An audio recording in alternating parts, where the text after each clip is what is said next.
Good morning, अस्सलाम वालेकुम। Rising Pakistan में आपको कहेंगे खुशामदीद। मेरे साथ हैं मोहम्मद शुएब, मेरे साथ हैं सवीन फारूक। वो अक्सर कहते हैं ना कि वो तुम आप जनाब, ये मेरा नाम क्यों नहीं लेते वाली बात। तो ये जो हमारे दरमियान भी एक शख्स हैं जिनके बारे में अक्सर हम बात करते हैं तो वो कहते हैं कि मेरा नाम मत लिया करो। तो आज हमने तहिया ये किया कि हम उनका नाम नहीं लिया उनकी बात कर रहे हैं, उनकी बात करें। ओके, हम उनका नाम नहीं किन की जिनकी उन्होंने मना किया तो इसलिए हम उनका नाम नहीं लेंगे अब। अच्छा जी, आज जी मंगल है।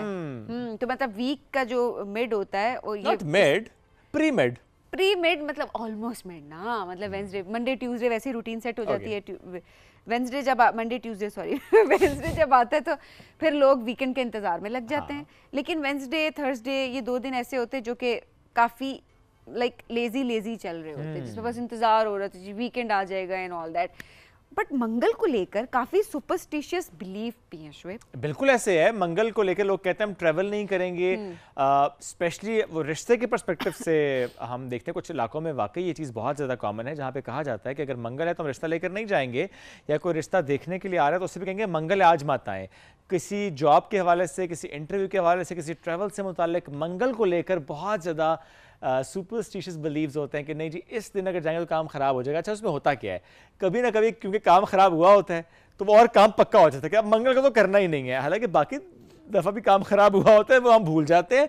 मंगल हमें याद रह जाता है। काली बिल्ली रास्ता काट जाए, ये होता है। शादियां नहीं कर रहे होते लोग, है ना, बहुत सारी चीज़ें जो कि जी मंगल, अच्छा कुछ गलत हो जाए तो कहते हैं मंगल था इसलिए गलत हो गया। सफर नहीं करते, सबसे इंपॉर्टेंट चीज है मंगल के दिन सफर नहीं करना। मैंने इतने लोगों को फ्लाइट चेंज कराते हुए देखा कि मंगल को सफर नहीं करना, खुदा न खास्ता कोई हादसा ना हो जाए एंड ऑल दैट। खैर हर एक के बिलीव्स हैं, लेकिन ये सुपरस्टिशियस बिलीव है। ये इन चीज़ों का हकीकत से कोई ताल्लुक नहीं होता।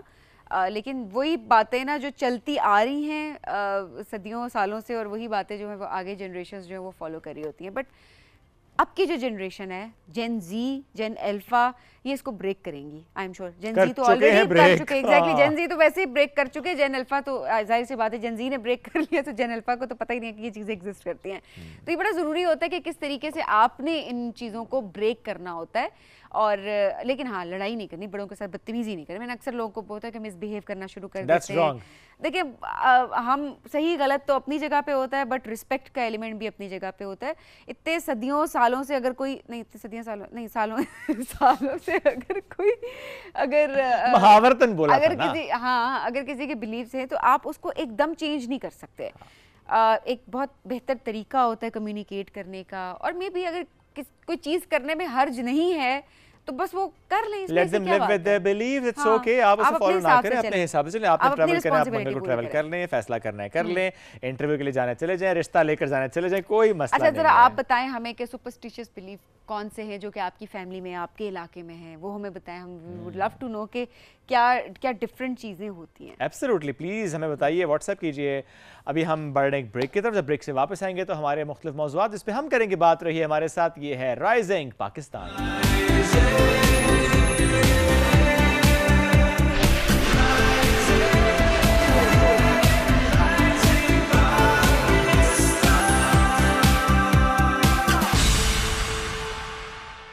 Welcome back. राइजिंग पाकिस्तान में एक बार फिर कहते हैं खुश आमदीद। आज हम आपकी मुलाकात कराएंगे एक सोशल मीडिया इन्फ्लुएंसर से, मोटिवेशनल स्पीकर से, जो उनका कंटेंट है वो तो पश्तो ज़बान में है। उन्होंने डिफ़ाइन की हुई है अपनी नीश, उसी को लेकर वो चल रहे हैं। आज उनकी कहानी भी हम आपके सामने रखने की कोशिश करेंगे। अंग्रेज़ी ज़बान पढ़ाते भी हैं, साथ साथ लोगों को मोटिवेट भी करते हैं। किस तरह से मोटिवेट करते हैं ये हम उन्हीं से जानेंगे। हमें ज्वाइन कर चुके हैं मोहिब गुल, ताल्लुक 410 से है, रहते पेशावर में। अस्सलाम वालेकुम जी, कैसे हैं? वालेकुम अस्सलाम, मैं ठीक ठाक, आप कैसे हैं? अल्हम्दुलिल्लाह मोहिब बिल्कुल ठीक ठाक। कैसे आगाज़ हुआ इस सोशल मीडिया के सफ़र का?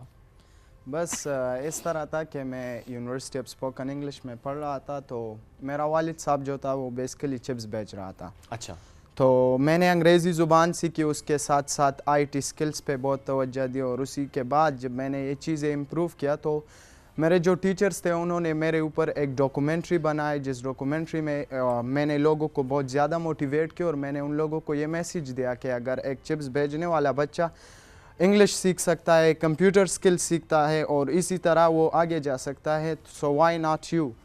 तो उन्होंने जब वो डॉक्यूमेंट्री बनाई और वो सोशल मीडिया पर पोस्ट किया तो उस पर बहुत ज़्यादा व्यूज़ आ गए और लोगों ने मुझे बहुत ज़्यादा जान लिया, तो उसी से मेरा सोशल मीडिया का आगाज़ हो गया। फिर मैंने अपना टिकटॉक अकाउंट और फेसबुक अकाउंट शुरू किया। ओके, ज़िंदगी मुश्किल रही, उसके बाद डिसाइड किया कि मुझे बाकी लोगों को, बाकी बच्चों को स्पेशली मोटिवेट करना है। किस चीज़ ने सबसे ज़्यादा आपको खुद मोटिवेटेड रखा और आपने सोचा कि मैंने लोगों की ज़िंदगियां बदलनी हैं?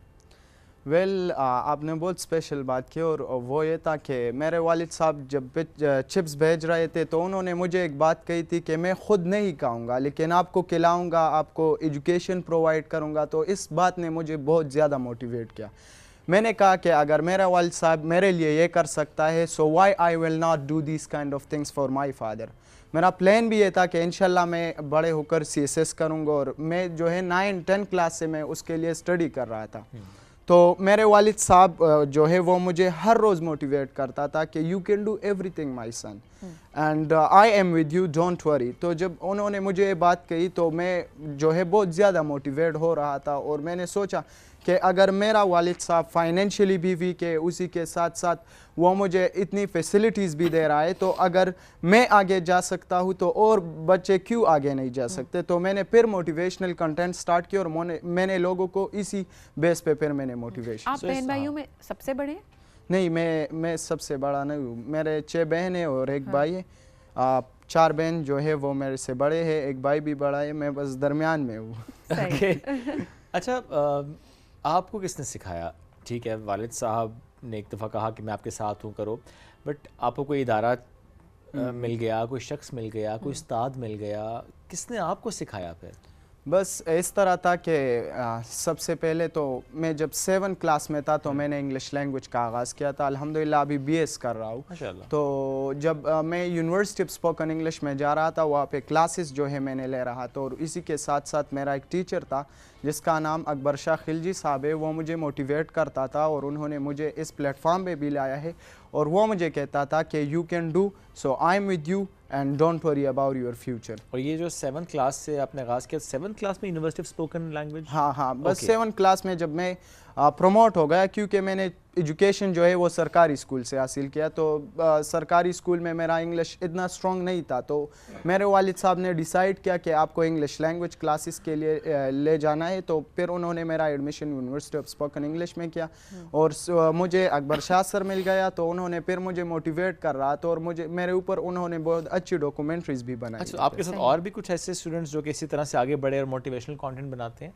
जी, मेरे साथ जो है मेरा कुलीग हमाद साफ़ी और इसी तरह मोहम्मद हसनैन अच्छा, है, सबाउन है। तो ये मेरे कुलीग्स थे, हमें क्लास में पढ़ रहे थे, तो देवर माय आप हसनैन, हमाद साफ़ी सब इकट्ठे पढ़े आप लोग? जी, अच्छा, मैंने ओवरऑल सोशल मीडिया पे सब देखते हैं कि बड़ा क्रिटिसिज्म भी फेस करना पड़ा। मैं हमाद साफ़ी की भी बात करूँगी, जहाँ लोग पसंद करते हैं वहाँ क्रिटिसाइज़ भी कर रहे होते हैं। हसनैन की बात करें, उनके सोशल मीडिया पे ऐसे कमेंट्स होते हैं, बिकॉज आई डोंट नो लोग क्यों डीमोटिवेट करते हैं या क्या रीजंस होती हैं। आपको भी क्या ये फेस करना पड़ा है, एंड आपको क्या रीज़न लगती है कि क्यों इतने लोग ट्रोल कर रहे होते हैं? हमारे माशरे में एक चीज़ है कि मैं आपको एक अच्छी सी स्टोरी सुनाता हूँ। एक दफ़ा ऐसा हुआ कि मैं गाँव जा रहा था। जब मैं गाँव जा रहा था तो मैंने नए कपड़े पहन लिए। जब मैं गाँव गया तो वहाँ पे कुछ हमारे इलाके के बुज़ुर्ग थे, वो खड़े थे। तो उन्होंने एक बात की कि ये देखो, ये चिप्स बेचने वाला बच्चा है, और इसको देखो इतने अच्छे सूट में जो है ये गाँव आया है, तो ये इसके साथ सूट नहीं करता। लेकिन मैंने उन लोगों को इग्नोर किया। फिर मैंने वो बात जो है दोबारा रिपीट किया अपने वालिद साहब को। उसने कहा कि don't care about this kind of things. फिर मैं दूसरी दफ़ा जो है पुराने कपड़ों में दोबारा उस गांव में गया, और लोग खड़े थे, और वो फिर से वो बुज़ुर्ग एक दूसरे के साथ बातें कर रहे थे। वो बुज़ुर्ग नहीं थे, कोई और थे, लेकिन वो एक दूसरे के साथ बातें कर रहे थे कि इसको देखो, ये पहले चिप्स बेचता था, अभी लैंग्वेज इंस्ट्रक्टर है, और वो अभी भी पुराने कपड़ों में जो है गाँव आ रहा है। तो मैं यही कहूँगा कि मैं तो लोगों की बातों की परवाह नहीं करता, अगर कोई जो भी कहता है, क्योंकि हमारा माशरा जो है ये आपको एक चीज़ में भी नहीं छोड़ता। अगर आप पुराने कपड़ों में जाते हो या इसी तरह नए कपड़ों में जाते हो, तो if you are making good content they will not leave you in any situation. और अगर आप बैड कंटेंट भी बनाते हो तो फिर भी लोग आपके ऊपर क्रिटिसिज्म करते। लोग जो है ज़्यादा क्रिटिसिज्म इसलिए करते हैं कि वो सोचते हैं कि ये बच्चे जो है ये छोटे हैं और ये बातें जो है ये बड़ों लोगों की करते हैं, means they are very over confident. So जो लोग जो है इसी चीज़ पे ज़्यादा क्रिटिसिज्म करते हैं, लेकिन ज़्यादातर हमारे जो पश्तून लोग हैं वो हमें मोटिवेट भी करते हैं, हमें जो है हौसला भी दे रहे हैं और इसी तरह कहता है कि don't worry, we are with you and इंशाल्लाह you will be our future star. आपकी एज क्या है? मेरी अभी 19 है जी। ओके, क्या ख्वाहिश है? CSS की ख्वाहिश ही रखी हुई है? तो मैंने अभी जो है मेरा जो BS का डिग्री चल रहा है वो प्राइवेट है, तो मेरा जो प्लान था वो तो CSS का था क्योंकि मेरे वालिद साहब उस वक्त में मेरे साथ था, लेकिन अभी जो है मैं फैमिली को स्टेबल कर रहा हूँ क्योंकि फैमिली की रिस्पॉन्सिबिलिटीज़ मेरे ऊपर है। तो प्लान तो है इंशाल्लाह CSS तो करूँगा, लेकिन एग्जैक्टली जो मेरा प्लान अभी है वो ये है कि मैं अपने लोगों को इंस्पायर करूँ और उन लोगों को गलत चीज़ों से रोकूँ और अच्छी चीज़ों में उनको डाइवर्स करूँ। इंशाल्लाह प्लान तो है क्योंकि अभी मैं जो डिग्री कर रहा हूँ वो प्राइवेट कर रहा हूँ, तो प्लान तो इसी तरह है कि इसी के साथ साथ CSS की स्टडी भी करूँ और इसी के साथ साथ अपने पाकिस्तान की जो यूथ है उसको भी आगे ले आऊँ। कंटेंट आप सिर्फ पश्तो में बनाते हैं? जी सर, सिर्फ पश्तो। क्या वजह है? वजह है कि ज़्यादातर ऑडियंस पश्तून से नहीं, लेकिन उर्दू समझने वाली ऑडियंस भी हो सकती है ना, तो जो पश्तो समझते हैं वो उर्दू भी समझते ही हैं। हाँ, तो इसी तरह इजाज़ साहब ने अभी मेरे साथ बात किया कि आप कोशिश किया करें कि उर्दू में कंटेंट बनाए करें। आपकी ऑडियंस जो है ना उस पर्सपेक्टिव से कह रही हूँ कि ऑडियंस आपकी बहुत ब्रॉड हो जाएगी उस लिहाज से। बिल्कुल। या ये भी हो सकता है कि आप दोनों में कंटेंट बनाएं, बिकॉज़ ये भी नहीं हो सकता कि आप सिर्फ उर्दू में बनाएं तो आपके जो एक एक ज़रा लैंग्वेज तो है ना हमारी, उसमें अगर आपकी ऑलरेडी एक फॉलोइंग एग्जिस्टिंग है तो उसको लूज तो नहीं करना। तब सबीन की बात इंपॉर्टेंट है, उर्दू में बनाएंगे तो और रीच बढ़ जाएगी। इंशाल्लाह कोशिश है आगे कि मैं उर्दू में भी कंटेंट क्रिएट करूँ और इंशाल्लाह इंग्लिश लैंग्वेज की जो कंटेंट है इसी तरह मोटिवेशनल कंटेंट है, कभी कभार उर्दू में, कभी कभार पश्तो में, कभी कभार इंग्लिश में। तो इंशाल्लाह सारे जो है मोटिवेट होंगे और सारे लोग हमसे कुछ। सो अंग्रेजी में कंटेंट बनाना तो आपके लिए खासा आसान है? जी बिल्कुल आसान है, बिल्कुल। अच्छा, ऐसे में कोई गोल सेट किया हुआ है अपार्ट फ्रॉम दिस CSS और अदरवाइज कोई गोल होता है ना कि यहाँ पहुँचना है मुझे या ये करना है मुझे, ये एक ऐसा इशू है जिसको मुझे एड्रेस करना है? इस तरह मैंने पहले ही आपको बताया कि मेरा जो सबसे पहला ड्रीम था वो मेरा CSS का था और अभी भी वो ड्रीम है, लेकिन जो गोल सेटिंग मैंने अपने लिए किया है वो ये है कि बस सिर्फ यही प्लान है कि अपने फैमिली को स्टेबल करूं और इसी के साथ साथ अपने माशरे को आगे ले जाऊं। बस सिर्फ आपके कंटेंट में जो आप मोटिवेशन लेकर आते हैं वो स्पेसिफिकली बच्चों के लिए होती है या माशरे के लिए जनरली होती है? ये बहुत बच्चों के लिए, माशरे के लिए, लड़कियों के लिए, लड़कों के लिए, क्योंकि उसमें मैं सारे यूथ को जो है टारगेट करता हूँ कि हमारे माशरे में क्या प्रॉब्लम्स चल रही है और उसकी सोल्यूशंस। अच्छा, सक्सेस स्टोरीज कोई होंगी आपकी कि आप किसी ने बात की हो कि आपकी बातें सुनकर, आपकी स्टोरी जानकर हमारी ज़िंदगी बदली या हमने ये स्टेप लिया, स्पेशली बच्चियों के पर्सपेक्टिव से कि हमने अपनी बच्चियों को तालीम दिलानी शुरू कर दी। क्या ऐसी स्टोरीज हैं जो आप शेयर करना चाहेंगे? बहुत ज़्यादा है। लाइक मैं एक स्टोरी आप लोग के साथ शेयर करना चाहता हूँ। एक दफ़ा ऐसा था कि मेरा वालिद साहब जो है वो बहुत ज़ईफ़ हो गया था, तो वो हथेली को पुश कर रहा था एक दिन, तो वो जो है हिल रहा था क्योंकि उनके हाथ काम नहीं कर रहे थे, बहुत ज़्यादा ज़ईफ़ हो गया था। तो मैं उनके साथ गए और उनके साथ हेल्प किया, तो उन्होंने कहा कि you don't need to help me. तो मैंने उनको कहा कि प्लीज़ मुझे छोड़े, मैं आपके साथ हेल्प करना चाहता हूँ। उन्होंने कहा नहीं, you have to just take books in your hands. आपने सिर्फ इस हैंड्स में जो है किताबें पकड़ाना है और आपने हथेली को छोड़ना है क्योंकि ये आपकी काम नहीं है। तो मैंने उनको कहा कि अगर आप इतनी ज़ईफ़ हो गए हो तो मैं तो आपके साथ हेल्प करूंगा क्योंकि ये मेरा काम है और अभी तो हम आपके लिए कुछ करेंगे, आपने तो बहुत कुछ हमारे लिए किया। तो उन्होंने मुझे कहा कि you have to just read the books and you have to become successful person in your life, don't care about these things. तो ये स्टोरीज़ है, बहुत ज़्यादा स्टोरीज़ है जो मैं टिकटॉक और सोशल मीडिया ऐप्स पर मैं जो है अपलोड करता हूँ और इसी तरह जो है मैं अपना कंटेंट भी स्टोरी शेप बनाता हूँ ताकि लोग स्टोरी से बहुत ज़्यादा मोटिवेट होते हैं, तो ज़्यादातर स्टोरी में शेयर। और मैसेजेस भी करते होंगे पेरेंट्स गाइडेंस के लिए भी या जो है वो कनेक्ट होने की कोशिश करती होगी, उनको भी आप उस रिस्पॉन्ड करते हैं? बिल्कुल। मैं टाइम मैनेजमेंट के पर्सपेक्टिव से बात पूछ रही हूँ, क्योंकि वाकई बड़ा मुश्किल होता है कि टाइम मैनेज करें, कि दूसरों को भी गाइड करें। ऑब्वियसली आपके ऊपर खुद बहुत रिस्पॉन्सिबिलिटीज़ हैं, पढ़ाई भी साथ साथ है। How do manage?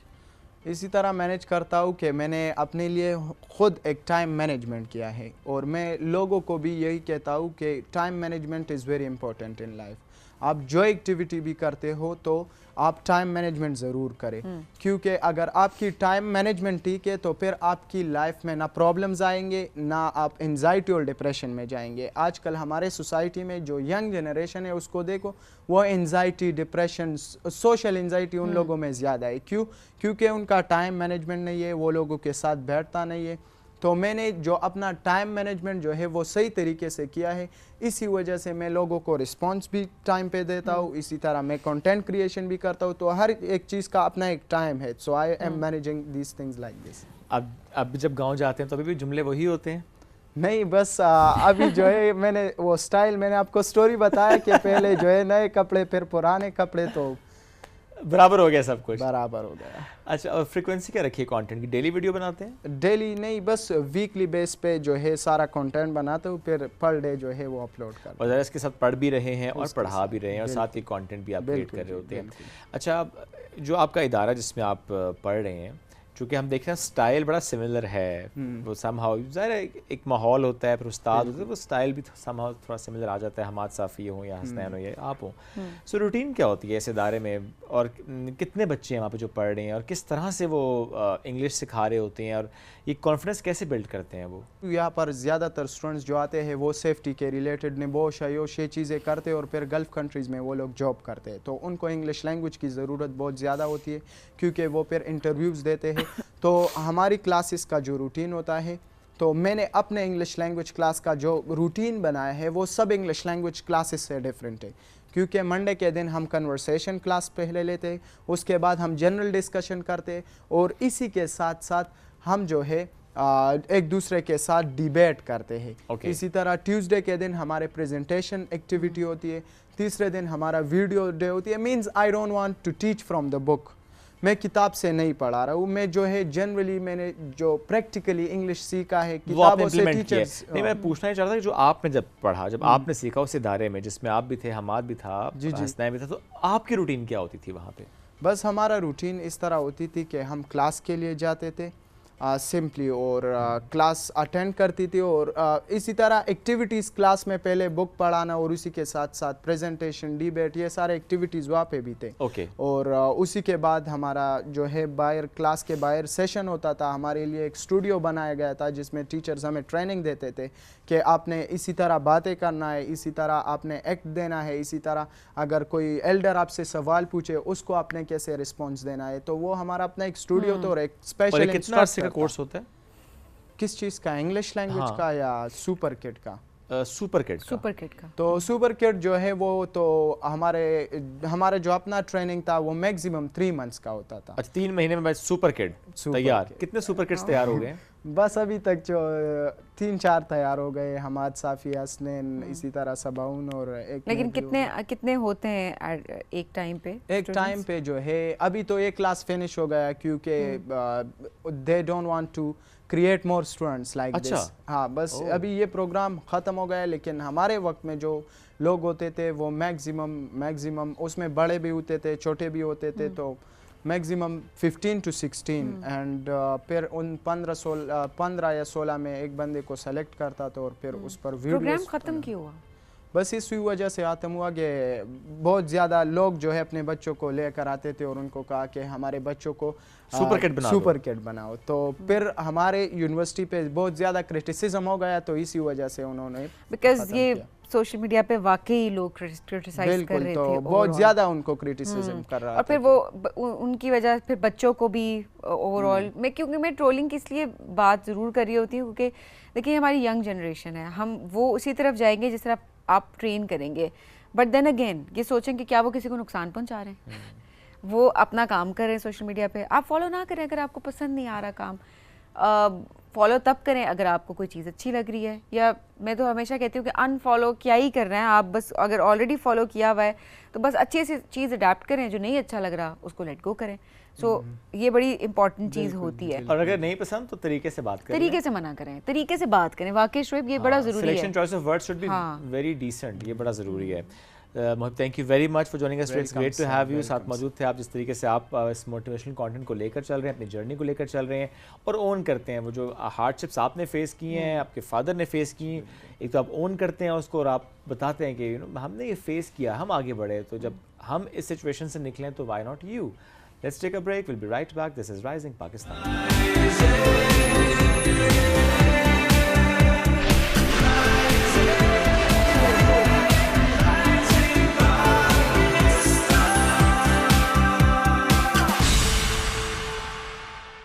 Welcome back जी। राइजिंग पाकिस्तान में आपको कहेंगे खुश आमदीद। क्लाइमेट चेंज एक बहुत बड़ा मसला इस वक्त, और जो अप्रैल हम इस वक्त एक्सपीरियंस कर रहे हैं ना, शोएब, अप्रैल में किसी ने ये सोचा नहीं था कि हीटर लग जाएंगे, वापस सर्दियों के कपड़े निकल आएंगे। इसके साथ साथ जी वो जो स्वेटर्स अंदर रख दी थी ना, वो स्वेटर्स वापस आ जाएंगी वापस। कोई इमेजिन नहीं कर सकता था कि अप्रैल ऐसा भी हो सकता है। बड़ा बड़ा प्यारा सा मौसम, अल्हम्दुलिल्लाह अभी भी हम बड़े ब्लेस्ड हैं, ऐसी कोई नाशुक्री नहीं है, बट स्टिल जिस तरह से हम बहार को एंजॉय करते थे, उसमें अब सब जो है वो शाम में घरों के अंदर रह गए हैं। एकदम धूप निकलती है, एकदम बारिश हो जाती है, जो पैटर्न है बेसिकली ये समझ से बाहर हो गया है। वैसे में देखिए, हम सबकी जिम्मेदारी है कि किस तरीके से हम अपनी अपनी कैपेसिटी में कुछ ना कुछ कर सकते हैं, और उसमें सबसे इम्पॉर्टेंट चीज़ ग्रीनरी, उसको बढ़ाना ज़रूरी है, दरख्त लगाना बहुत ज़रूरी है। सो अपनी अपनी कैपेसिटी में सब ने मिलकर जो काम करना है, वो भी आज उस बारे में भी बात करेंगे। और एक और जनाब मोटिवेशनल स्टोरी आपके सामने हम ज़रूर रखेंगे। आपकी आज मुलाकात हम करवाएंगे ज़िला बुनैर के एक गांव अम्बेला से ताल्लुक़ रखने वाले इंडस्ट्रियल इंजीनियर मोहम्मद नकाब खान साहब से। स्पेशलिटी तो इनकी है ओवरऑल अगर बात की जाए ऑटोमेशन और कंट्रोल सिस्टम्स की, but at the same time जिस तरह हम मौसमियाती तब्दीली की बात करें उसके हवाले से उन्होंने बहुत इंपॉर्टेंट एक काम किया है। अम्बेला बुनैर में इन्होंने पहाड़ के दरमियान में 224 कनाल ज़मीन पर जंगल बनाया है, जो कि 30 साल पुराना है। ज़रा इस बारे में बात करेंगे कि क्या इम्पैक्ट इससे क्रिएट हो रहा है और किस तरह से हम सब मिलकर मोटिवेट हो सकते हैं। And that understanding of doing this 30 years back, you know, this is very important. जब क्लाइमेट के बारे में बात नहीं, क्योंकि क्लाइमेट चेंज के बारे में तो बात ही अभी सालों से हुई है, 6-7 सालों से, 6-7 साल मुश्किल, 4-5 साल मैक्सिमम। उससे पहले बात नहीं होती थी। तो मोहम्मद नकाब खान, लेट्स वेलकम हिम। अस्सलाम वालेकुम सर, कैसे हैं? वालेकुम अस्सलाम शोएब साहब, thank you. Sabin, thank you very much. बहुत शुक्रिया, बहुत शुक्रिया इंट्रोडक्शन का। सर 30 साल पहले ये जो आपका ख्याल था कि जंगल लगाना है यहाँ पर, 224 कनाल पे लगाना है, तो ये ख्याल कैसे आया था उस वक्त? असल में ख्याल तो एम्बेडेड था जहन में। जब मैं बच्चा था तो हम किसी और के घर में रहते थे, तो अपनी कोई ज़मीन नहीं थी, तो किसी का कोना कांचा वो काट के मैं कोई सब्जी बो लेता था खुद, and we would be benefiting from that those days. जब अपनी ज़मीनें आ गई बेहिसाब, तो गांव में ये एक सिचुएशन थी कि पानी कम हो जाता था, वाटर टेबल नीचे चला जाता, ठीक है, तो उससे ये होता था कि काफ़ी सारे लोगों को दुश्वारी होती थी। तो ये जो वाटर वेस्ट थे, जो हमारी ज़मीन थी 80 कनाल की, इसमें मैंने ये जंगल बनाया और उसकी वजह से वाटर टेबल स्टेबल हुआ। असल में मेरे माइंड पे तो था, क्योंकि मैं जर्मनी में रहा हूँ तकरीबन 9 साल और तकरीबन 60 मुल्कों में रहा हूँ, तो I was aware of all these problems. तो वो एक छोटी सी हरकत मैंने की थी जिससे एक बहुत बड़ा फ़र्क पड़ा है। वहाँ पे जानवर आ गए, परिंदे आ गए, खरगोश आ गए, गीदड़ आ गए, all kind of animals. It's a complete ecosystem. ज़बरदस्त। और वो स्पेशली जो ग्राउंड वाटर का लेवल है वो राइज हो गया। एग्जैक्टली। और आई थिंक ये बड़ा एक इंपॉर्टेंट फैक्टर जो आपने रेज किया, बिकॉज आजकल हम स्पेशल अर्बन सिटीज़ में तो ये बात करते हैं जी, वो water level is dropping down. Islamabad के पर्सपेक्टिव से अब तो हम बात करते हैं रेन वाटर हार्वेस्टिंग की, इसको मैंडेटरी भी किया जा रहा है, और आपको इसका इदराक खासा पहले माशाल्लाह हुआ और आपने इस पर काम भी किया। जो सबीन ने बात की ना इम्पैक्ट की, ज़रा ये बड़ा इंपॉर्टेंट, आपने खुद कह दिया कि कोई सिस्टम पूरा डेवलप हो गया, फिर वाटर लेवल राइज हो गया। सो दैट मीन्स कि वहाँ पे जो लोगों के का ज़रिया मुआश अगर एग्रीकल्चर से जुड़ा है तो वो बहुत बेहतर हो गया। पीने का पानी भी असल में दुश्वारी होती है वहाँ पे। वो पहाड़ों के बीच में एक जगह है, कोई तकरीबन 3 किलोमीटर की वादी है, वादी अम्बेला, बहुत मशहूर जगह है। तो वो उनको बेसिक पानी का ही मसला होता था, और ऑफ कोर्स बाकी चीज़ों के लिए भी पानी इस्तेमाल होता है, उसकी वजह से जो फ़र्क पड़ा है। मेरा जो ख्याल है, जो सबीन इम्पैक्ट की बात कर रही है, हमारे पास तकदीर के नाम ने लोगों को तबाह कर दिया है। अल्लामा इकबाल ने जैसे बहुत अरसा पहले फरमाया था, 30 साल क्या 90 साल पहले, कि ख़बर नहीं नाम क्या है इसका, खुदा फरेबी के खुद फरेबी, अमल से फारिग हुआ मुसलमान बना के तकदीर का बहाना।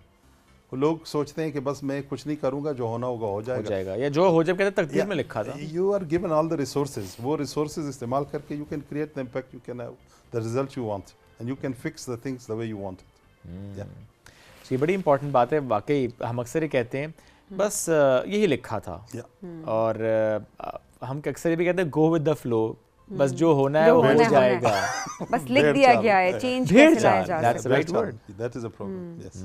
So अब इसको कैसे एड्रेस किया जा सकता है इन सोसाइटी?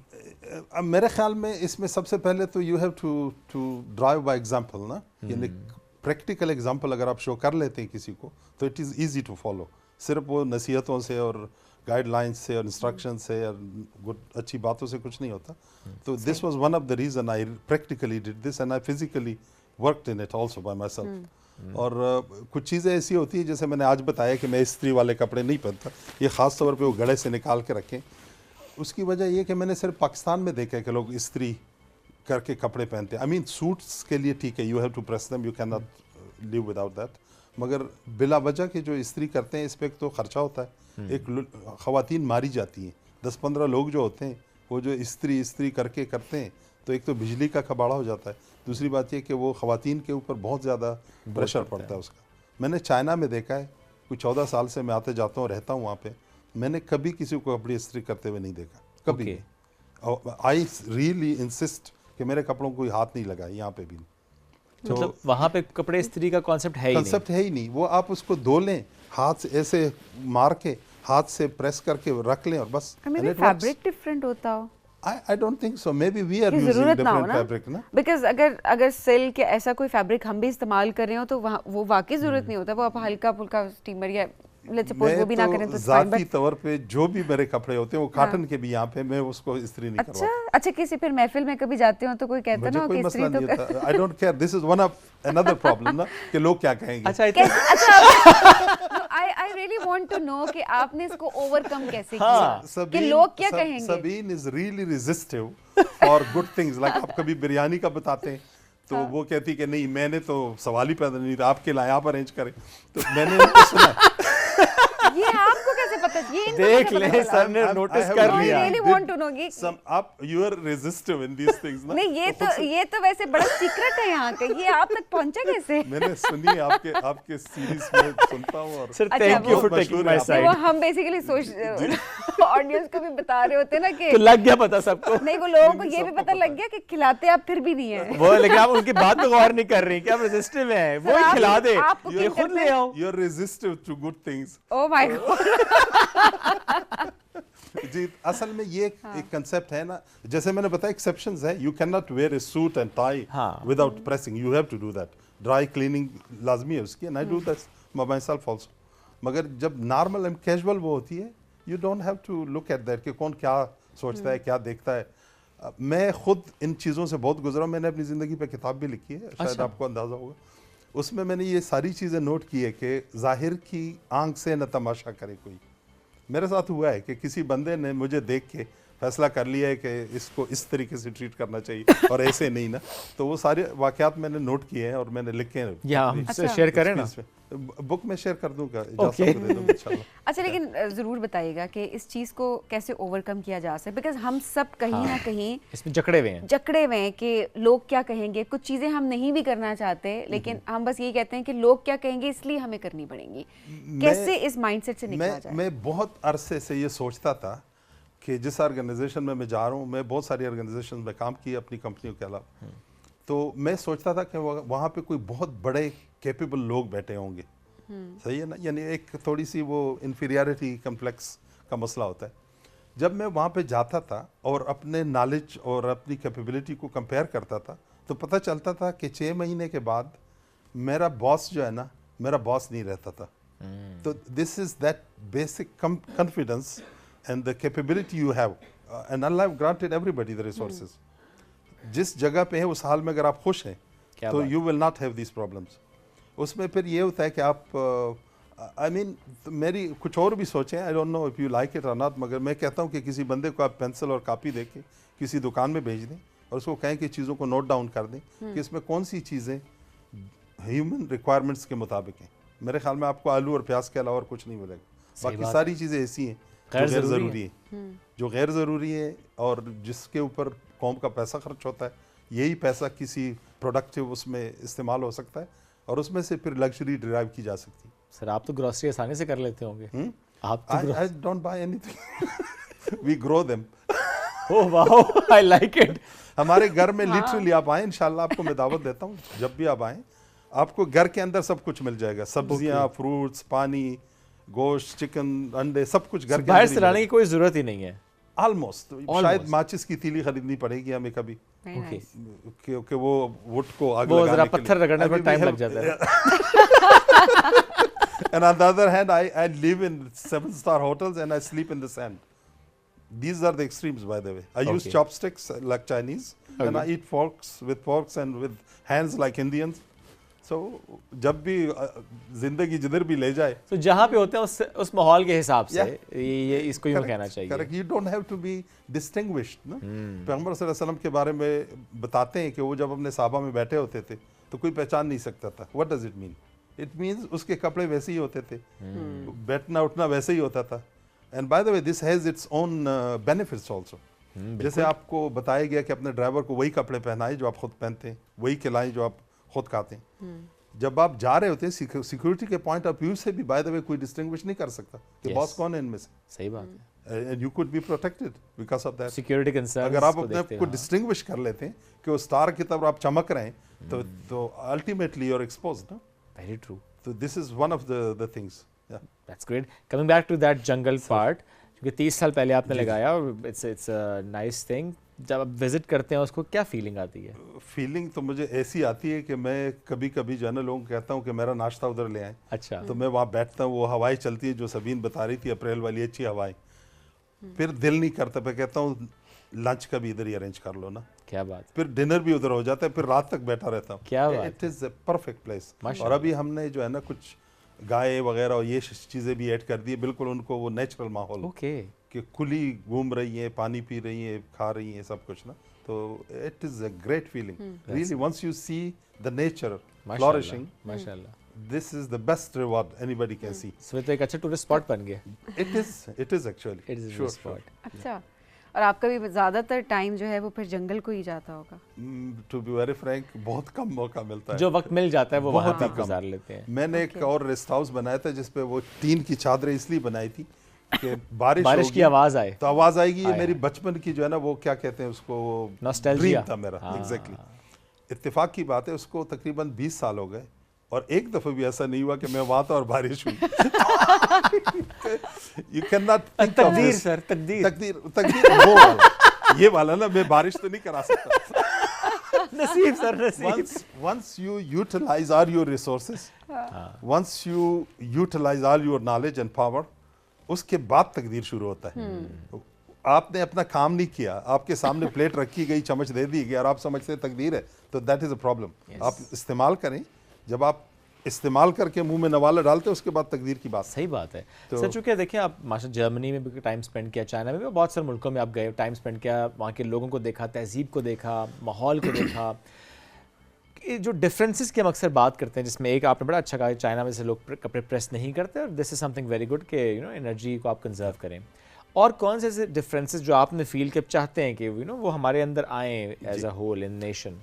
जर्मन्स का स्पेसिफिकली मैंने देखा है उनको कि they are very precise in their knowledge.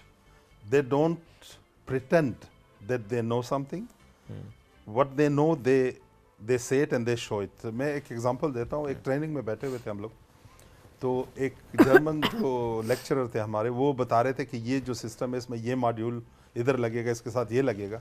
और मैंने हाथ उठाया, मैंने कहा नहीं सर ये मॉड्यूल इधर नहीं, ये इस स्लॉट में लगेगा। तो मेरे बॉस साथ बैठे थे, उसने कहा कि बी केयरफुल विद जर्मन्स।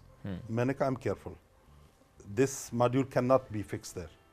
तो वो मिस्टर ब्राउन नाम था उनको, वो मुस्कुराए चले गए और आधे घंटे के बाद आए। वो क्लास बैठी रही और एक नया कैटलॉग जो प्रिंटेड था, जो मेरे पास नहीं पहुंचा था, वो लेके आया। उसने कहा कि इस कैटलॉग के मुताबिक अब ये मुमकिन है। तो दे आर सो करेक्ट ना। अच्छा, दूसरी बात ये कि जो एक दूसरे के साथ इंटरेक्ट करते हैं, जैसे सबऑर्डिनेट्स को काम बताना होता है या उनको गाइड करना होता है, they have very very short specific words, yes और नो। ओके, हमें तो तकरीर करनी पड़ती है ना अपने पूरा सबऑर्डिनेट कन्विंस को। करना, तुम हीद बांधनी पड़ती है, कन्विंस Exactly. करना पड़ता है, बाद में Convince चाय करना पिलानी पड़ती है, पड़ता नाराज ना हो जाए। और फिर रेजिस्टेंस भी होती है। रेजिस्टेंस वाला मामला तो सर आपने बहुत God. अच्छा हाईलाइट किया है। I am liking it actually. Sir resistance तो इधर मैं से आपकी है। बात नहीं कर रहा हूँ, मैं सबऑर्डिनेट्स की बात कर रहा हूँ, आप तो कलीग्स हैं देखा? इनकी। तो उसमें मैंने ये देखा है, वो एक बंदा था, उसके पास कोई अपने सबऑर्डिनेट्स आते, किसी डिज़ाइन के बारे में उससे मशवरा लेते थे, कान में उसकी बात करते थे खामोशी से, और वो दो चीज़ें कहता था, ने डुख डुख, यस और नो। ओके, यानी इतना, यानी पहले से उनको ये पता होता था। बाय द वे, जब मैं सीमेंस में था तो मेरे पास अगर कोई इंजीनियर आता था कि सर मुझे प्लाना मसला है, मैं, आपको रूड लगेगा मगर मैं उनको कहता था please get out and talk to the secretary. वो परेशान हो जाता था, ये किस किस्म का बॉस है, हम इससे मदद की बात कर रहे हैं, कहते हैं बाहर चले जाओ, गेट आउट। वो सेक्रेटरी को मैंने समझाया हुआ था, उसको बताता था कि बात सुनो, इसके भी दो हाथ हैं, आपके भी है ना, आप भी इंजीनियर, ये भी इंजीनियर है, तो ये नहीं बताओ मुझे ये मसला है, मसला बताओ, साथ में 3 सॉल्यूशंस बताओ, और वो आपको कोई एक सॉल्यूशन पिक करने में मदद कर लेगा। ये जो कंसेप्ट है, इससे क्या होगा, ये जो बंदा है सबऑर्डिनेट, ये काम के लिए, फ्यूचर के लिए तैयार होगा, मैं मौजूद हूँ या नहीं हूँ। सही बात। The business will grow, the development will continue। मेरा तो एक हाँ ना की बात है ना, अगर मैं उसको सारी तफसील बताऊंगा तो वो अपने पैरों पे खड़ा नहीं होगा, मेरे जाने के बाद ऑर्गेनाइजेशन ख़त्म हो जाएगी। हमें असल में अपने बगैर दुनिया को चलाने की सस्टेनेबल वो करना चाहिए ना। तो ये एक फ़र्क मैंने देखा है। अमेरिकन में बहुत सपोर्टिव है, मैं गवर्नमेंट की बात नहीं कर रहा हूँ, लोकल्स जो हैं, लोग जो हैं बहुत सपोर्टिव है। आजकल तो हम लोग सपोर्टिव हैं उनके लिए, अल्हम्दुलिल्लाह। अल्हम्दुलिल्लाह। तो I mean, there are good things in the world which we can follow. क्या गोल्स हैं अभी जो अचीव करने रह गए हैं? मैं तो मेरे ख्याल में रिटायर्ड हूँ, 63 इयर्स का हो गया। नहीं, कोई पर्सनल गोल्स भी होते हैं ना, कि Personal हेल्थ के goals, पर्सपेक्टिव से हो सकता है, कोई ट्रैवल के पर्सपेक्टिव से हो सकता वजन है। 18 किलो और कम कर लिया। शुक्र है 18 किलो कम पे आपने कहा, मैंने पिछले कहा 6 महीने में 18 किलो कम किया है। कर लिया है। Yes. 6 महीने में 18 किलो, कैसे yes. किया? डाइट को जरा फिक्स Strict. करके, स्ट्रेट, राइस, क्या कहते हैं, ब्रेड, शुगर, ये चीज़ें कम की हैं और उससे ऑटोमेटिकली हो जाता है। Okay, rice, sugar and bread को आपने कम किया, असल खत्म में नहीं किया। कंसेप्ट यहाँ पे ये है ना, लोग समझते हैं कि ब्रेड में तो चीनी नहीं होती, होती ब्रेड ज़ाहिर है, itself is sugar actually, Yes, once you put it carbohydrates in the mouth it becomes sugar. Yes, हम कहते हैं नहीं मुझे आधा चम्मच चाय में डाल लेना और इतनी रोटी खा लेते जिसमें 17 चम्मच चीनी होती, मेक्स नो सेंस ना। यस। और शुगर के मरीज वो रोटी खाते रहते हैं और साथ में इंसुलिन चलाते रहते हैं, it makes no sense also, no logic.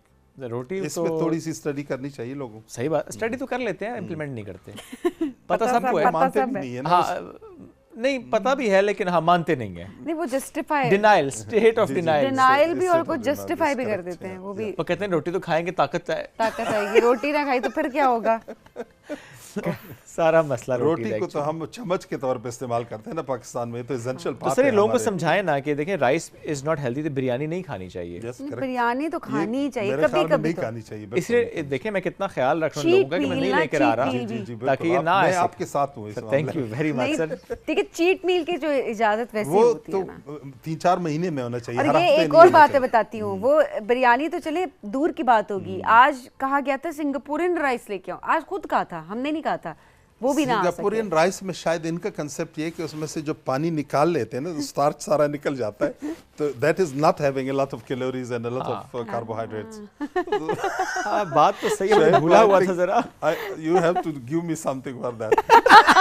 Sir I owe you जितना समथिंग, उन्होंने नो डिफेंड डाउट। कर दिया ना तुम्हें लाइव शो में बैठ के उतना। सर मैं वाकई अब तुम मुझे खिलाओ ना खिलाओ, उनको खिला देना। वो डाइट पे ना, ही वांट्स टू 18 kg। देखा, देख लिया आपने? I am with you. Somehow I found out that the people can collaborate with each other. नहीं तो स्टिल आप आप अभी भी इसका साथ देंगे? We'll go for a walk Oh together. God. We'll have some good time. बिल्कुल हाँ। Maybe अम्बेला के जंगल। आप आ जाएं, आपको मैं इनवाइट करता हूँ, आप आए हमारे घर सर किस जगह पे वैसे अम्बेला? थोड़ा सा एक्सप्लेन बुनेर करें। एक डिस्ट्रिक्ट है, बिल्कुल। One of out of 130 districts of Pakistan. Swat के पास ना? सवात असल में एक अलग डिस्ट्रिक्ट है, सवाबी और इसके बीच में। ठीक है। सवात के बीच तो में। आपको भी ट्रैवल का वैसे ही बड़ा शौक है? छुट्टी नहीं देते ना आप लोग? नहीं, आप वीकेंड पे जाए ना, सैटरडे संडे आ जाएं जाएं। Anybody, everybody is invited. और वहाँ सब इनवाइटेड है, देखिए पूरी टीम भी जा सकती No, है। Sure, no problem at all. वो लेकिन घूमने का शौक आपको ज्यादा है ना? हाँ। हाँ, तो उस लिहाज से वी वांट कि आप वहाँ से इनका पूरा क्या जंगल करोगी यहीं cover बैठ करें। के इस्लामाबाद में हर वक्त, क्या करोगी? बस कुछ कर ही लेंगे।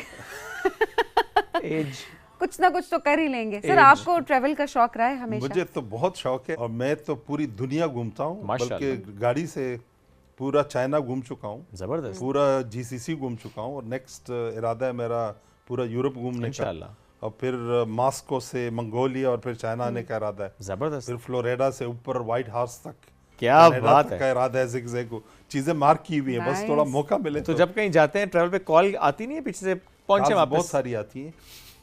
नहीं, वो बेगम की बात कर रहे हैं। नहीं, बेगम कॉल करने की जरूरत नहीं कर सकती, क्यों?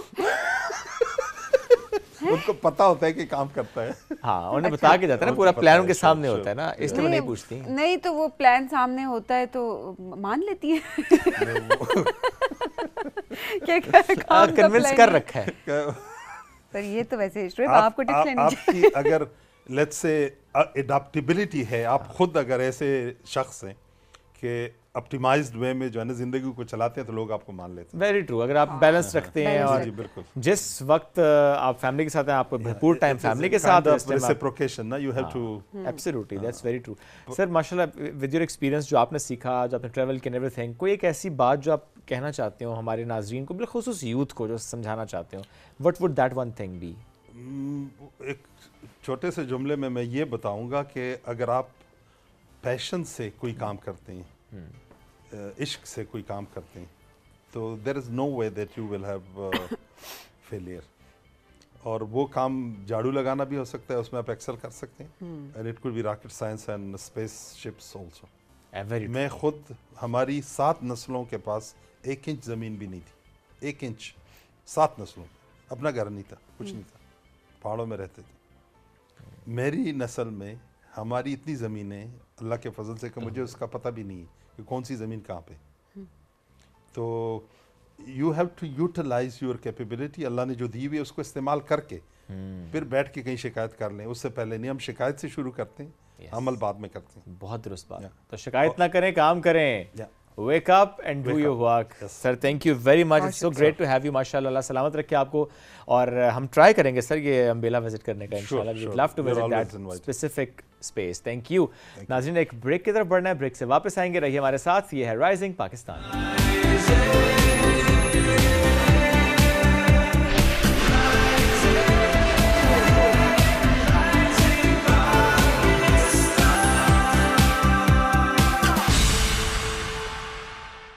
Welcome back. राइजिंग पाकिस्तान में एक बार फिर कहते हैं खुश आमदीद। आज हम बात करेंगे दर्दों की। वैसे तो बहुत से दर्द हैं जो हमारे आसपास बहुत कॉमन है, जैसे कि अगर आप फ़ोन ज़्यादा इस्तेमाल करते हैं तो टेक्स्ट नेक हो जाता है, समटाइम्स आप यहाँ पे पेन शुरू हो जाती है और बहुत ज़्यादा आपको इशू हो रहा होता है।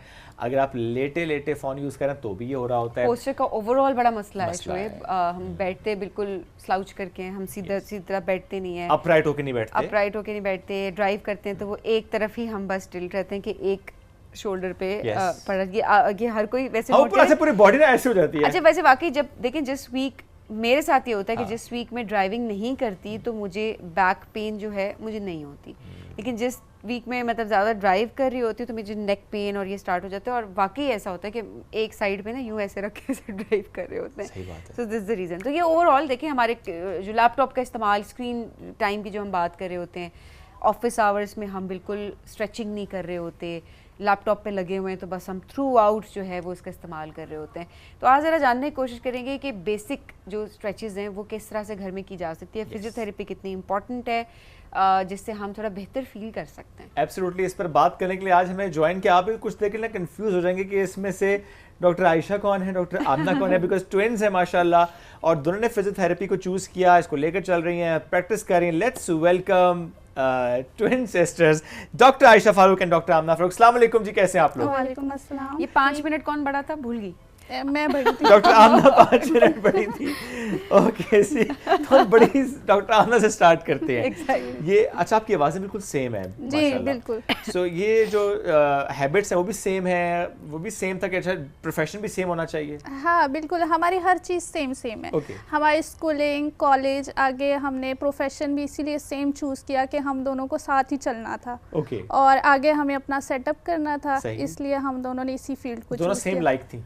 जी, मतलब हमारी हैबिट्स और हर चीज़, इवन हमारी नेचर, हमारी सोच, हर चीज़ काफ़ी मैच होती है। पेशेंट्स भी धोखा खा जाते हैं अक्सर? जी बहुत ज़्यादा। बिल्कुल, बहुत ज़्यादा।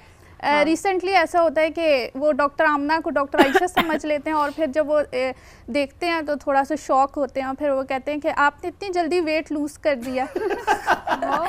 अभी रिसेंटली मेरी एक पेशेंट थी, तो मैं नहीं थी, तो ये डॉक्टर आयशा ने देखा, तो वो उन्होंने उस टाइम उन्हें नहीं पहचाना, तो मैं ऊपर से आई तो वो इनको कहती हैं कि आपने रमज़ान में वो जल्दी वेट नहीं लूज़ कर दिया, तो 2 दिन पहले तो आप ठीक थी। तो जब मैं आई तो उन्होंने मेरा फेस देखा, क्योंकि मेरा फेस थोड़ा सा हेल्दी है इनसे, तो इन्होंने मुझे देखा तो वो एकदम से ना शॉक में आ गए कि आप दोनों एक जैसी हैं। फिर हमने उन्हें बताया कि हम दोनों ट्विन्स हैं। ये तो अच्छा ना, किसी दिन आपने ना जाना हो जी तो हम आप ऐसे आ ही जाए। करते हैं, हम ऐसे ही करते हैं। हम ऐसे ही करते हैं। जी, जिस दिन मैंने ना जाना हो मैं इन्हें बता देती हूँ मेरे ये पेशेंट आएंगे, इनको आपने देखना है और डील करना है। बेशक आपका दिल करे आप बता दें कि आप डॉक्टर आमना, दिल ना करे तो आप ना बताएंगे, आप वही पेशेंट यही समझते हैं कि डॉक्टर आयशा ही है। तो ये वैसे प्रोफेशनल लाइफ से पहले भी आपने ऐसा कुछ किया हो, फैमिली में, मोहल्ले में ना कंफ्यूज किया हो किसी जी को? बहुत ज़्यादा हम लोग कंफ्यूज करते थे। इवन जो स्कूल में हमारे टीचर्स थे ना, वो हम जब ग्रुप फ़ोटो होती थी या सोलो फ़ोटो, तो वो हम दोनों को साथ लेके जाते थे कि अपनी अपनी पिक्चर्स को पहचाने आप कौन है, हम गलत लगा देंगे। इवन जब हम लोग ना 10th क्लास में थे और हमारे बोर्ड के पेपर थे, तो वो फोटोग्राफर था, उसने ना पिक्चर इनकी बना ली, तो वो अपने कैमरे में सेट कर रहा था, तो मैं आगे हम लाइन वाइज खड़े थे, तो उसने मुझे कहा आपकी हो गई है, मैंने कहा मेरी नहीं हुई। उसने कहा आपकी हो गई है, मैंने कहा नहीं हुई। तो कहता है अभी ये देखिए मैंने खींची है आपकी पिक्चर, तो मैंने कहा नहीं वो दूसरी है, मैं दूसरी हूँ। तो वो फिर उसने देखा तो कहता है अच्छा सॉरी मुझे नहीं पता था कि आप दोनों। सच एन इंटरेस्टिंग थिंग्स जो कि आप थ्रूआउट योर लाइफ फेस कर रहे होते हैं। एग्जैक्टली। तो अब थोड़ा सा बताइएगा कि किस तरह के पेन की ज़्यादा शिकायत लोग लेके आते हैं? नेक पेन है, फ्रोजन शोल्डर है, क्या ज़्यादा कॉमन होता है आपको दिखाई देता है? नेक पेन बहुत ज़्यादा कॉमन है आजकल, और जो फीमेल्स हैं ना उनमें स्पेशली फ्रोज़न शोल्डर बहुत ज़्यादा है। उसकी बेसिक रीज़न ये है कि शुगर जो पेशेंट है उनको बहुत चांसेस है कि उनको फ्रोज़न शोल्डर काज होता है, और उसमें मोस्ट कॉमन फीमेल्स ही हैं।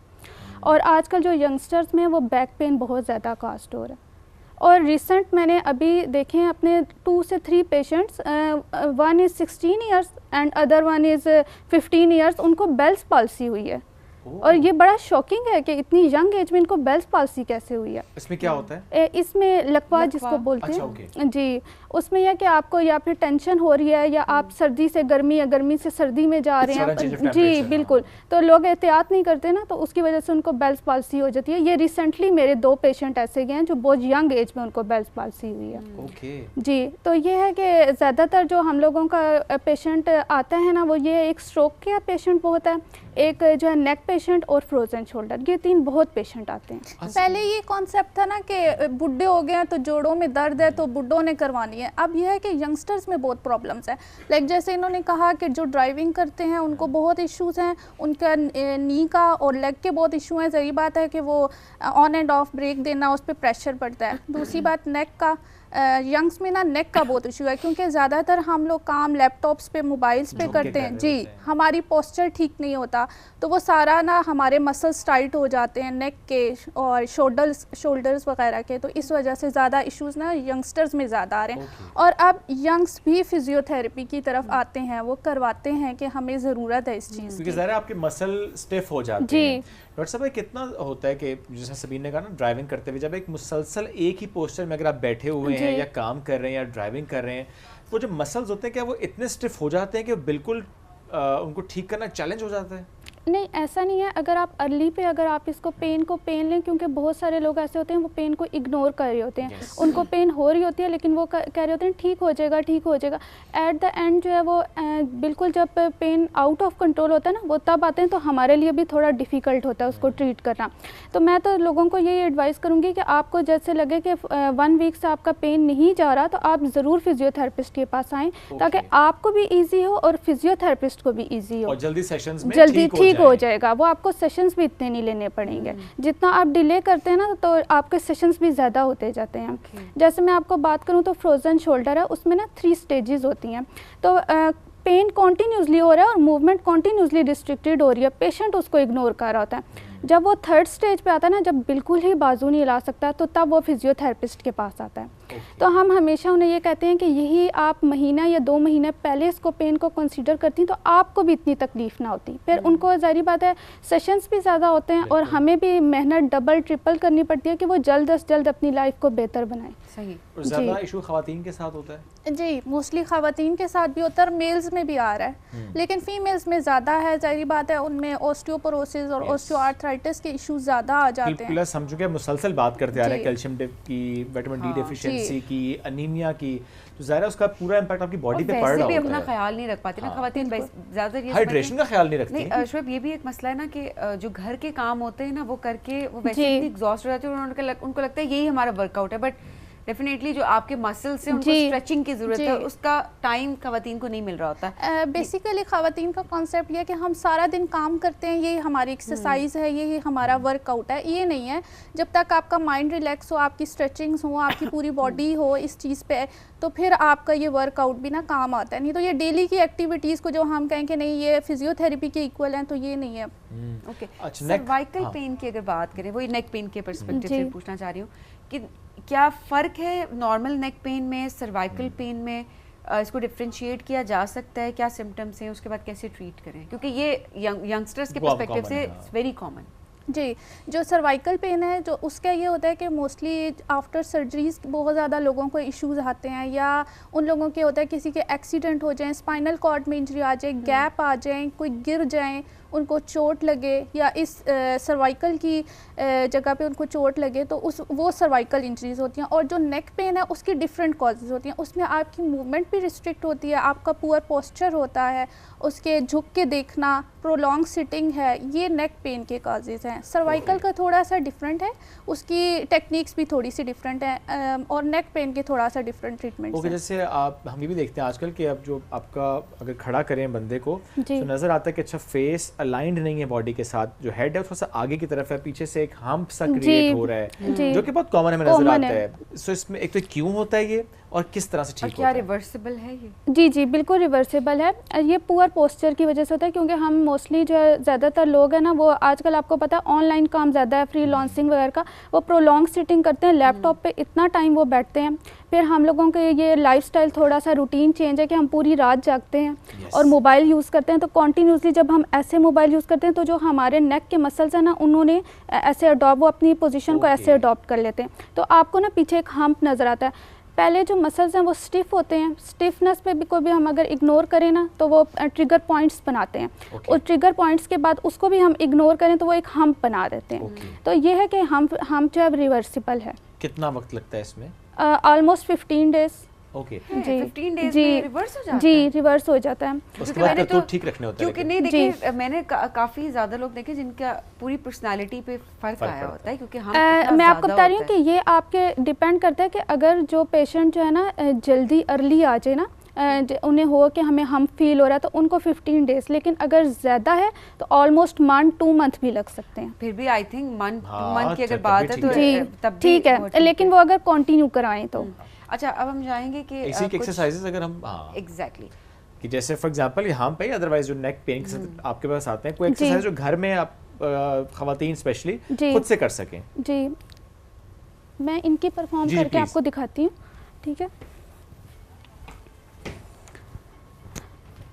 जैसे आपने ना बिल्कुल नेक को अपनी स्ट्रेट रखना है, ठीक है, और ये नेक की मैं आपको स्ट्रेचिंग्स बता रही हूँ, ठीक है, और आपने नेक को बिल्कुल नीचे मूव करना है कि आपकी चिन जो है ना नीचे टक इन होनी चाहिए चेस्ट के साथ, ठीक है, और सेम इसी तरह आपने रिवर्सेबल बैक पे जाना है। ठीक है, ये आप घर में भी कर सकते हैं, पेशेंट खुद भी कर सकता है। ठीक है, इसी तरह सेम हम राइट पोजीशन पे लेके आएंगे और इसको स्ट्रेच करेंगे। आपका ये वाला जो मसल है ना, ये आपकी सारी स्ट्रेचिंग हो रही है। ठीक है, सेम इसी तरह हम ये वाली स्ट्रेचिंग करेंगे लेफ्ट तरफ, और इसको ये पोजीशन होती है पेशेंट की। ठीक है, आपका ये सारे मसल स्ट्रेच हो रहे हैं। ये मोस्ट कॉमन है। अगर आप घर में ये भी कर लेना तो आपके लिए इनफ है। डेली आप ये कर लें और इनफ है। और जैसे हम एक सलाम फेरते हैं ना, पोजीशन करें सलाम फेरने वाली, ये देखें ये नेक की ऑटोमेटिक स्ट्रेचिंग हो रही है। ठीक है, और अब उधर लेफ्ट पे लेके जाएं, फिर यहाँ के ब्रेक देनी है और फिर जी ये नेक की स्ट्रेचिंग हो रही है। ये पेशेंट खुद भी कर सकते हैं, ये मसल स्ट्रेच हो रहा है। ठीक, और डेली आप 4-5 दफा कर लें। जी 3 रेपिटेशन के साथ 10 से 20 टाइम आपने करनी है। और हम के लिए क्या कर सकते हैं? अच्छा, हम के लिए ना हम लोगों की मोडालिटीज़ यूज़ होती हैं। मोडालिटीज़ के साथ साथ हम ये स्ट्रेचिंग्स कराते हैं। उनके लिए आइसोमेट्रिक्स एक्सरसाइजेज होती हैं। आप आगे प्रेस कीजिएगा, ये ऐसे हम आइसोमेट्रिक एक्सरसाइजेस करते हैं। ठीक है, वो पेशेंट आगे प्रेस करता है और हम उसको रेजिस्ट करते हैं। ठीक है, इसी तरह पेशेंट आप पीछे प्रेस करें और मैं इसको पीछे से रेजिस्ट कर रही हूँ। ये बहुत बेस्ट एक्सरसाइज है। ओके, ये भी घर में देखिए, किसी के साथ भी आप कर सकते हैं। जी, ये आप किसी के साथ भी कर सकते हैं। ओके, प्लीज आ जाइए।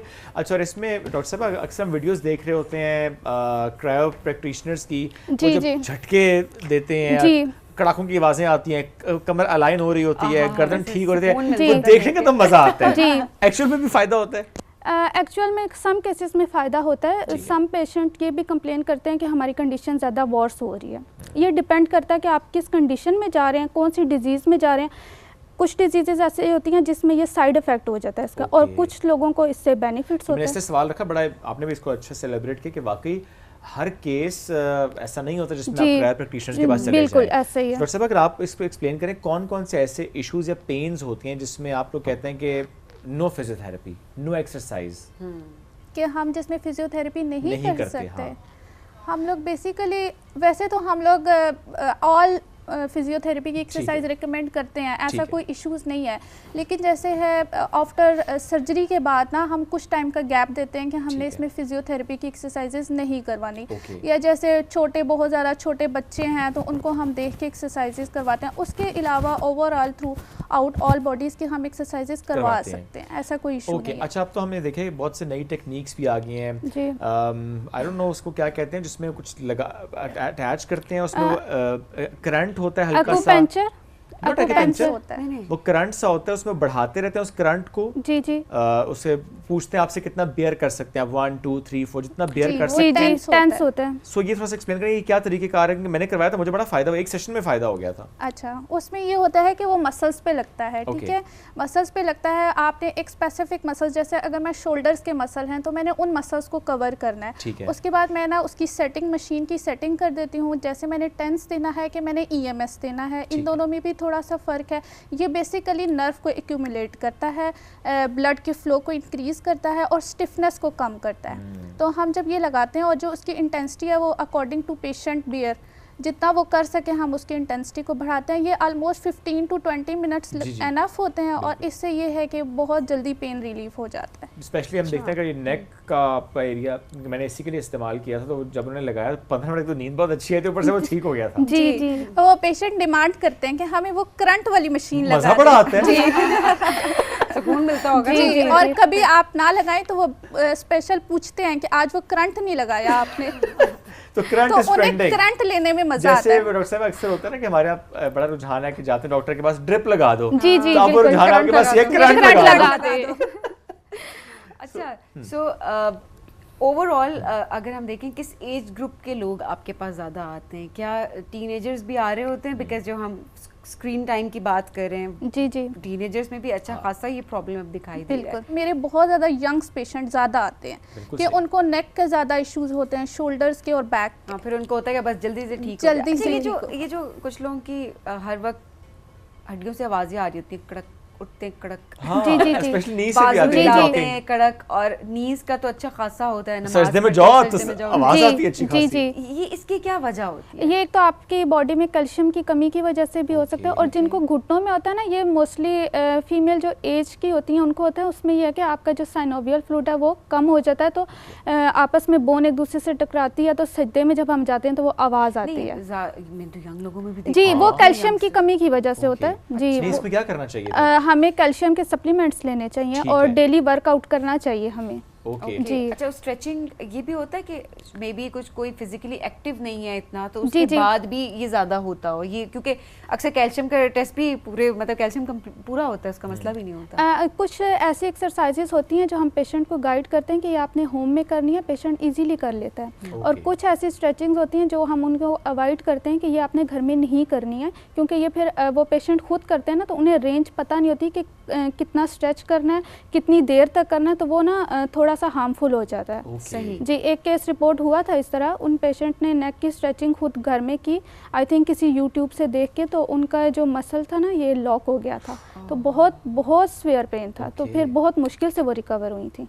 तो इसलिए हम अवॉइड करते हैं, हम उन्हें ये कहते हैं कि जितना आप आसानी से कर सकती हैं आप उतना करें, जितना आप नहीं कर सकते ये एक्सरसाइज आप घर में कर सकते हैं और ये आप नहीं कर मैं यही सकते। सोचती हूँ नेक का मसल कोई मसला भी ना हो, जी जी बिल्कुल। लेकिन ये दिस इज एक्सट्रीमली पेनफुल। जी। मोबिलिटी भी रिस्ट्रिक्ट हो जाती है, जॉ लॉक हो जाता है बहुत से लोगों का, क्या इसमें एक्सरसाइजेस होती हैं फिर? जी बिल्कुल, जॉ लाइन में होती हैं ये ज़्यादा कुछ लोगों में ना होती है सर्जरी के बाद।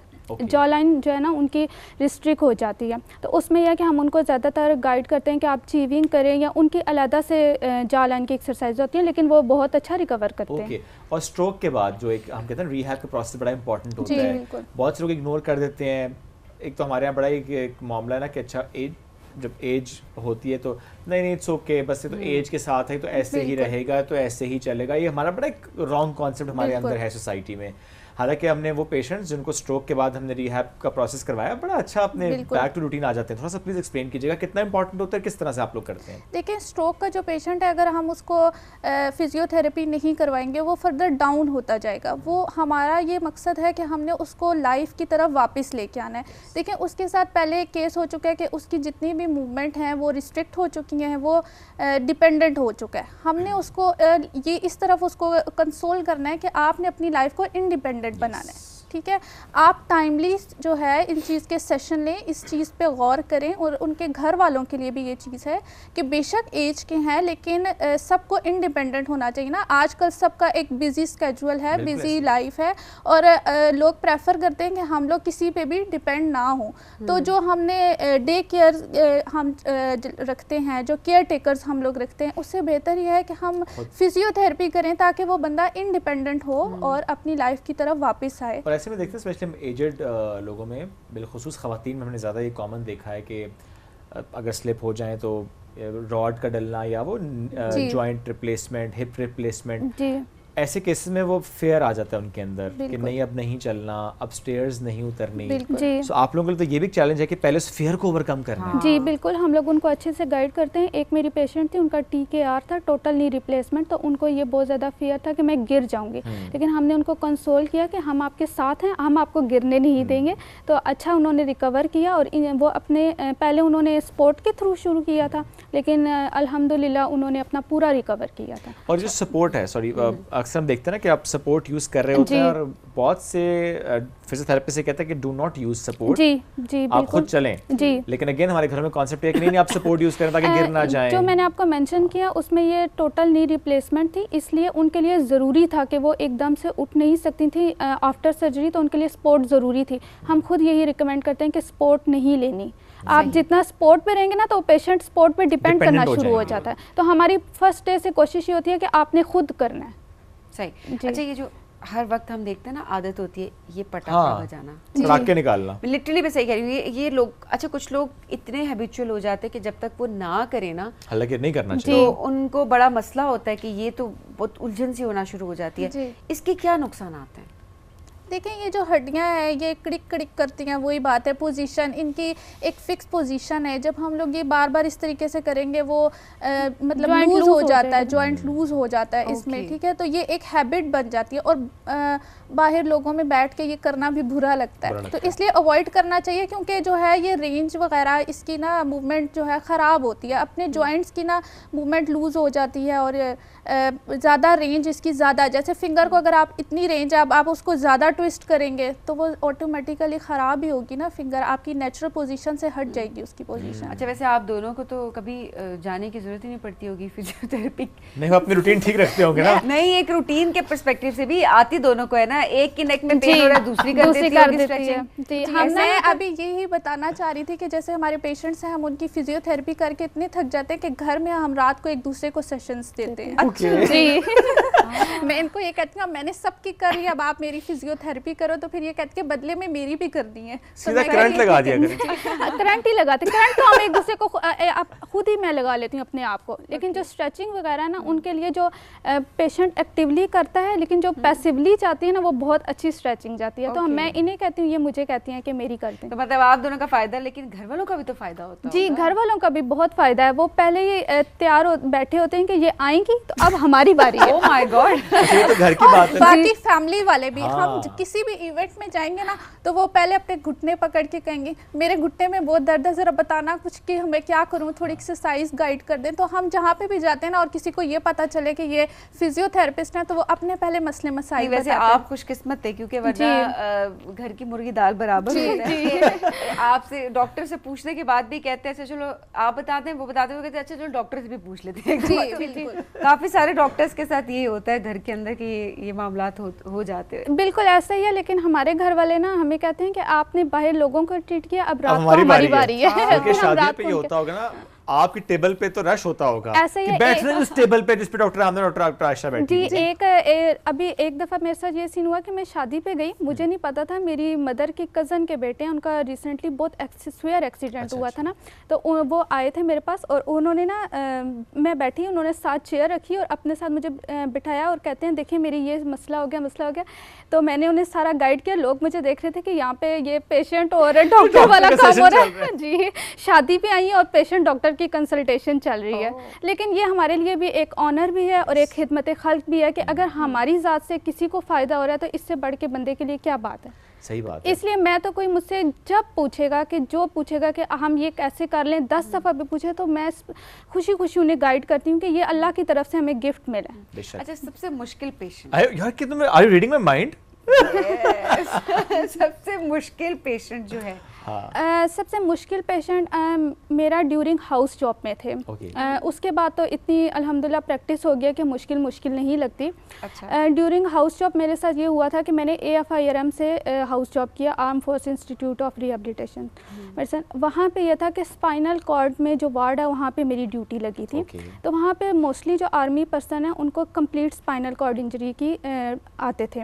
उनमें एक पेशेंट थे, वो बहुत यंग पेशेंट थे और उनको ना बुलेट लगी थी, और वो वैसे वो आर्मी के नहीं थे लेकिन इस्लामाबाद साइड थे, लेकिन उनको बुलेट लगी थी तो कंप्लीट स्पाइनल कॉर्ड की इंजरी हो गई थी। तो जो हाउस ऑफिसर वहाँ पे जाता था ना, तो वो एक तो देखें वो CA स्टूडेंट थे तो उनके लिए बहुत वो मेंटली डिस्टर्ब थे कि मेरे साथ की क्या चीज़ हो गया। तो एक हम उनको कंसोल भी करते थे और हम उनको ना साथ में ट्रीट भी करते। तो वो एक हमारे लिए बड़ा चैलेंज होता था कि हमने इनको जो है ना चलाना है या हमने इनको बताना है, तो वो मेरे लिए काफ़ी चैलेंजिंग था। केस अच्छा डील हुआ फिर? केस अच्छा डील हुआ था, जब तक हमारे वहाँ पे टाइम ड्यूरेशन था तो अच्छा था, वो भी सेटिस्फाइड। कभी ऐसा होता है कि कोई ऐसा पेशेंट आ गया और टफ पेशेंट आ गया, फिर आपने पूछा हो बहन से ये टफ केस अब क्या करूं? जी बहुत ऐसा ही होता है। सब टाइम ऐसे होता है, सिचुएशन ऐसी हो जाती है, मैं इन्हें कॉल करती हूँ या इनका कोई पेशेंट और ये मेरे उस पर लगा दें मत्थे कि अब ये आपने करना है, तो फिर मैं इनसे पहले पूरी कॉल करके पूछती हूँ कि आप बताओ इसकी आपने क्या ट्रीटमेंट किया था। तो मैं जैसे अभी रिसेंटली एक पेशेंट थी मेरी, फीमेल थी, यंग थी वो, तो उनका मैं ट्रीटमेंट करती, लेकिन मेरे ना बहुत ज़्यादा स्केड्यूल बिजी था, तो मैंने कहा कि इनको आप कर लें, क्योंकि इनकी मदर को इन्होंने किया था तो उनकी बेटी को आगे से मैंने ट्रीट किया। तो जब वो यही समझ रही थी कि डॉक्टर आमना है, तो जब इन्होंने ट्रीट किया तो पहले उन्होंने इनको गौर से देखा, तो फिर कहती हैं कि कुछ चेंज है आप थोड़ी सी, तो इन्होंने कहा मैं उनकी सिस्टर हूँ। फिर उसके बाद यही था कि इन्होंने सारा मुझसे पूछा कि आप पहले मुझे बताएं कि आपने उन्हें क्या ट्रीटमेंट दिया है, कौन सी एक्सरसाइजेस करवाई हैं ताकि वो सेटिस्फाइड हैं, तो मैं वही ट्रीटमेंट उनको दूँ। या कुछ भी मुश्किल होती है तो हम एक दूसरे से डिस्कस करते हैं कि अब ये मुश्किल हो गई है। और सम टाइम ऐसे होता है कि जैसे हम खाना खा रहे हैं और इनकी कॉल आ गई है, तो मैं इन पर अक्सर ये कहती हूँ कि अभी तुमने ये न्यूज़ सुना के मुझे मुश्किल पता नहीं थी, खाना तो मुझे खाने देती। तो मतलब ये कि हम दोनों की इतनी बॉन्डिंग है कि हम दोनों ना उस केस को फिर सॉर्ट आउट और अगर ज़्यादा मुश्किल हो तो मैंने आपको बताया कि हम क्लिनिक का टाइम शिफ्ट करते हैं ना। मॉर्निंग में जैसे ये जाती हैं या मॉर्निंग में मैं होती हूँ तो मैं इवनिंग में जाती हूँ और मैं दूसरे क्लिनिक पे बैठती हूँ तो ये शिफ्ट होती। तो अक्सर कोई डिफ़िकल्ट केस हो तो ये फिर मुझे अपने साथ लेके जाती हैं कि आओ हमारे लिए एक तो ये लर्निंग है और साथ हम दोनों मिल के ये चीज़ करेंगे जी। और जब कोई ऐसी चीज़ हो तो मैं इनको लेके जाती हूँ कि आओ हम दोनों मिल के ये चीज़ करेंगे। ये एक फील्ड चूज करने का भी एक फायदा होता है कि आप अच्छे तरीके से एक दूसरे को मोटिवेट भी कर रहे हो और सबसे अच्छी बात ये कि आप अंडरस्टैंड कर पा रहे हैं। बिल्कुल ऐसा ही है। लेकिन ये देखिए सब अच्छी बात होंगी है ना जी। लड़ाई भी हुई है कभी? होती है लड़ाई। किस बात पे? बस कुछ ऐसी बातें होती है, छोटी मोटी बात होती है, ऐसे हमारी कभी लड़ाई नहीं होती और 5 मिनट से ज़्यादा हमारी लड़ाई भी नहीं होती। और थोड़ी देर बाद हम भूल जाते हैं कि हमारी लड़ाई किस लेवल की लड़ाई होती है। कोई बचपन की कोई लड़ाई शड़ाई याद है जब बाल शाल पकड़े हो? नहीं ये लड़ाई, ये हमारे घर वाले भी इस चीज़ पे हैं कि हम देखेंगे इनकी लड़ाई कैसे होती है। और हमारी ना सिस्टर्स, जो बाकी हमारी सिस्टर्स हैं, उनको यही कंप्लेन भी होती है कि अल्लाह हमें भी ट्विंस बना देता। ये इन दोनों की आपस में लगती है, ये थर्ड किसी को एक्सेप्ट नहीं करती। तो हम भी ट्विंस होते तो शायद हमें भी आपस में बॉन्डिंग होती। ट्विंस होने का फायदा बहुत फायदा। सलामत रहें जी, बहुत शुक्रिया आप दोनों का यहाँ पे आने के लिए। It's so nice to have you. जिस तरीके से माशाल्लाह आप अपने प्रोफेशन को लेकर चल रही हैं और ये द बॉन्डिंग जिसको हमने आज यहाँ पे रखा है, वो जो सिस्टर सिबलिंग बॉन्ड, जो एक बॉन्डिंग होती है वो सिस्टरहुड। हाँ सिस्टरहुड, जैसे brotherhood sisterhood. Thank you once again. नाज़रीन इसी के साथ आपसे लेंगे इजाजत, दोबारा मुलाकात करेंगे कल। बहुत सा ख्याल रखें, दुआ में याद रखें। अल्लाह हाफिज।